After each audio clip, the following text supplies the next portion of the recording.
हाय नमस्कार, मी आसावरी चॅनलवर तुमचं स्वागत आहे। पहाटेच्या वेळी किंवा संध्याकाळच्या वेळी जेव्हा सूर्याचे किरण मंदिरावर पडते तेव्हा हे दृश्य अनुभवण्यासारखे असते। दायरी मंदिराच्या मेन गेट किंवा कमानीच्या खाली मधोमध एक सुंदर दगडी कोरीव कासव आहे। पहिल्यांदा भाविक तेथे पाया पडतात, मग पुढे जातात। पायऱ्या चढून वर जाताना दोन्ही बाजूने सावलीचा आधार जाणवतो। धारेश्वर मंदिर हे 4.5 एकर परिसरात आहे व सध्याचे मंदिराचे स्वरूप हे 1978 मध्ये निर्माण झालेले आहे। देवळाच्या आजूबाजूचा परिसर हिरवागार आहे। पाठीमागच्या डोंगरावर असलेल्या खंडोबाच्या देवळात स्थानिक लोक अधूनमधून जात असतात।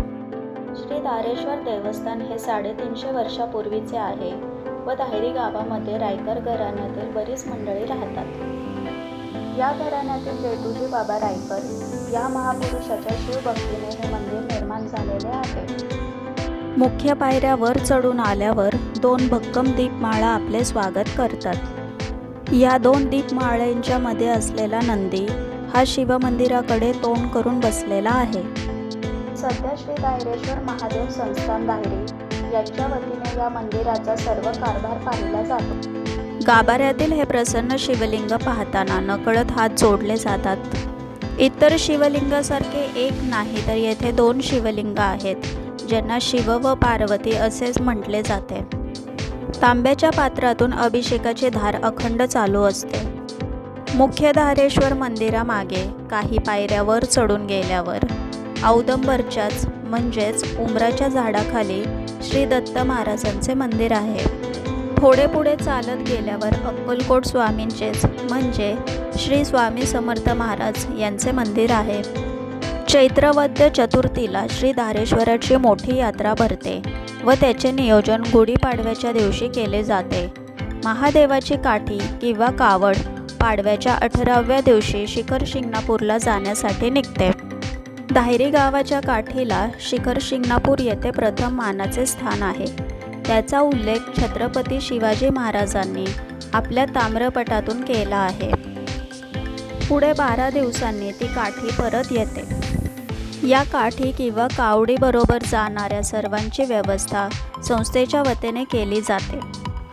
कावड परत आल्यावर भजन कीर्तन प्रवचन असा मोठा उत्सव असतो। मंदिर परिसराच्या एका बाजूस दगडी शिल्प दिसतात। जाणकारांच्या मते याची वेगवेगळी कारणे असतात। काहींच्या मते हे जुन्या मंदिराचे अवशेष असू शकतात, काहींच्या मते हे हिंदू देव आणि देवींचे चित्रांसह कोरलेल्या मूर्ती देखील असू शकतात, जे प्रार्थना करण्यासाठी स्थानिक पातळीवर ठेवले जातात। काही जाणकारांच्या मते हे कथा, संदेश किंवा माहिती देखील सूचित करते। महाशिवरात्री निमित्त देखील येथे मोठ्या संख्येने गर्दी असते। मुख्य कमानीपासून थोडे वर चढून आले की उजव्या बाजूला शनी मारुतीचे मंदिर आहे। मूर्ती जुनीच आहे, मात्र प्राणप्रतिष्ठा 4 ते 5 वर्षांपूर्वी केली गेलेली आहे। या मंदिराला 2 गेट आहेत, एक मेन गेट जे पुढील बाजूस आहे आणि दुसरे पर्यायी जे पाठीमागील बाजूस। मंदिराची वेळ ही पहाटे 4 ते रात्री 10 पर्यंत आहे, जे आपल्याला मेन गेटवरील लावलेल्या पाठीवर देखील दिसते। मंदिरात सकाळी 6 वाजता पूजा व अभिषेकाची सुरुवात होते। संध्याकाळी 7:30 वाजता पुन्हा आरती होते। दुपारी 12 ते संध्याकाळी 4 या वेळेत दर्शन मात्र बंद असते। धारेश्वर मंदिरामागील कथा अशी सांगितली जाते की रायकर घराण्याचे मूळ पुरुष जैतूजी बाबा हे शिवभक्त होते। सातारा जिल्ह्यातील शिखर शिंगणापूरला ते रोज सकाळी जाऊन संध्याकाळी परत यायचे। एके दिवशी त्यांना शिखर शिंगणापूरहून परत येताना अंधार झाला व ते मनातून घाबरले। त्यावेळी साक्षात भगवान शंकर स्वतः साधूच्या रूपात आले आणि म्हणाले, तू घाबरू नको, मी तुझ्या पाठीशी आहे, केवळ तुझ्या घरी जाईपर्यंत मागे वळून पाहू नकोस। हे ऐकून जैतूजी बाबा निघाले। आता जेथे धारेश्वर मंदिर आहे तेथे आल्यावर बाबांना वाटले, आता आपण आपल्या गावात आलो आहे, आता पाठीमागे वळून पाहायला हरकत नाही। ते पाठीमागे वळून पाहतात तर काय, साधूच्या रूपात प्रत्यक्ष भगवान तेथे उभे होते आणि त्याच ठिकाणी ते गुप्त झाले। त्या ठिकाणी स्वयंभू शिवलिंग सिद्ध झाले म्हणजेच प्राप्त झाले। शंकर शिंगणापूरला ज्या रूपात स्वयंभू शिवलिंग आहे तसेच येथेही आहे. जैतुजी बाबांनी मग त्या ठिकाणी छोटेसे देऊळ बांधले. काही दिवसांनी जैतुजी बाबा जास्तच थकले. त्यांना त्यांच्या घरापासून मंदिरापर्यंत जाणे देखील कठीण होऊ लागले. म्हणून ते त्यांच्या घरात देवाचे नामस्मरण करीत पाणी भूमीवर घालू लागले. त्या ठिकाणी त्यांच्या राहत्या घरात देखील शिवलिंग सिद्ध झाले.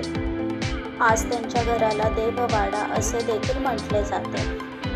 पुढे त्यांच्या मनात जिवंत समाधी घ्यावी असा विचार येऊ लागला आणि त्यांनी त्यांच्या मुलांना त्यासाठी खड्डा खोदण्यास सांगितले. मुले खड्डा खोदण्यास गेली. पहिला खड्डा खोदला, त्या ठिकाणी शिवलिंग प्राप्त झाले. दुसरा खड्डा खोदला, तेथेही शिवलिंग प्राप्त झाले. असे 7 खड्डे खोदले असता 7 शिवलिंग प्रकट झाले. मुलांनी वडिलांना ही हकीकत सांगितली. मग जैतुजी बाबांनी प्रार्थना केली तेव्हा 8व्या ठिकाणी शिवलिंग निघाले नाही आणि त्या ठिकाणी जैतुजी बाबांनी जिवंत समाधी घेतली. आजही ती संजीवन समाधी आणि 7 शिवलिंगे आपल्याला पाहायला मिळतात. आय होप तुम्हाला हा व्हिडिओ आवडला असेल तर लाईक, शेअर आणि सबस्क्राईब करायला विसरू नका. लवकरच भेटूयात नवीन व्हिडिओमध्ये. धन्यवाद.